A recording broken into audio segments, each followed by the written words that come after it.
vehicle was the width of a wagon track so that it could roll along easily on the ruts of the trails. Between the wheels was a sort of wagon box or platform made of 4 or 5 planks, about 3 feet wide and 4 feet long, to hold bedding, cooking utensils, clothing, flour, and other provisions that Nanny and Ella stored there. The planks were nailed to 2 frame pieces that extended forward to form the shafts. Fastened to the 2 shafts was a crossbar. The space between the shafts accommodated 2 persons, but Andrew would pull the cart himself while the women pushed. The cart, empty, weighed 65 pounds. Andrew had said that the handcarts were a brilliant idea, proposed by the prophet himself, that allowed even the poorest among them to make the journey to the Great Salt Lake Valley. Andrew, Ella, and Nanny never could have paid for the trip to the Promised Land if they'd had to lay out $300 for a team and wagon. But a handcart for the 3 of them cost less than $20, and what's more, the church loaned them the money for the journey, which they would pay back once they were settled in Utah and Andrew found work. It wasn't just the cost, however. The 3 emigrants knew that the carts would make the trip faster than any wagon because the people wouldn't have to worry about livestock. Hitching up the oxen each morning, gathering feed, hunting for the animals if they wandered off. Moreover, the handcarts wouldn't have to carry all the supplies needed to reach the valley, since resupply stations would be set up along the way.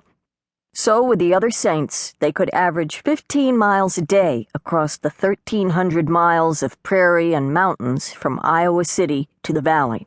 That meant a trip of less than 3 months. But we canna walk all that way.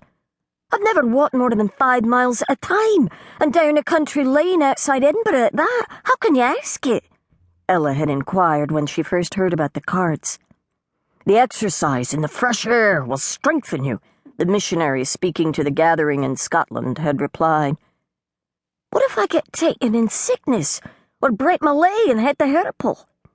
There will be wagons for the lame and infirm, as well as the elderly. But I'm... Embarrassed, she looked down at her stomach, which was still as flat as a flat iron. Of no consequence, sister. Other women, much further along, have crossed the prairie, some all the way to California.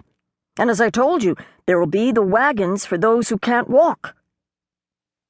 Ella discovered in Iowa City that there were only 7 wagons, filled now with supplies and freight, for the infirm among the 650 emigrants, however.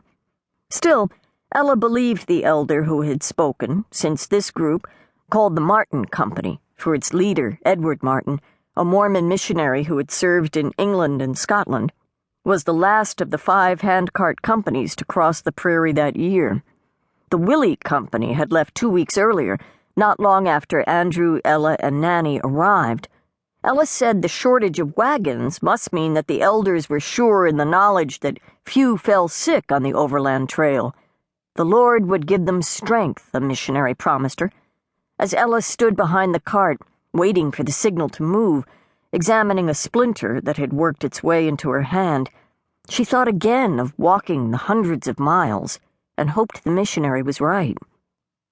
The sisters heard shouts then, a creaking as the first carts, some lined up on the road, others spread out across the prairie, moved forward in a jumble, cries as parents called to their children, shouts of praise to the Lord, a few prayers. Ella had thought they would move out with a song, a trill of the cornet, a flash of lightning, or a boom of thunder rolling across the prairie, something to herald the momentous occasion, but there was nothing. With no ceremony at all, the first carts began to move, and then the ones behind them. "Andrew?" Ella called. "I can see," he said, although he had been studying the poor piece of wood in his hand instead of watching the line of carts. Now he looked up at the procession of conveyances in front of him, his face as open and shining as the sun above them, and turned to his wife and her sister.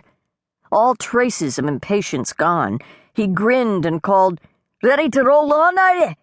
Ready to roll to Zion?" "Aye," Ella and Nanny cried. And as Andrew strained to push the crossbar, the 2 women leaned hard against the back of the car.